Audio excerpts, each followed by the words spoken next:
Pinasasampahan na ng 62 bilang ng kasong paglabag sa Anti-Money Laundering Act ng Department of Justice si dating Bamban Tarlac Mayor Alice Guo at 30 iba pa.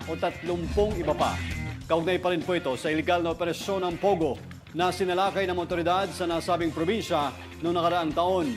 Ayon kay Assistant Secretary Miko Clavano, tagapagsalita ng DOJ, nakitaan ng matibay na patunay na galing sa iligal na aktibidad gaya ng scamming ang pera ng mga respondante na kanila manong ginamit sa pagbili ng iba't ibang assets. Hindi naman makabigay ng tsak na halaga ng pera dahil may mga sangkot na bank account at ari-arian. Dagdag pa ni Clavano, naglalaro sa bilyon-bilyong pera ang nauugnay dito. Nakatakdang isampa ang mga kaso sa Manila Regional Trial Court sa lalong madaling panahon.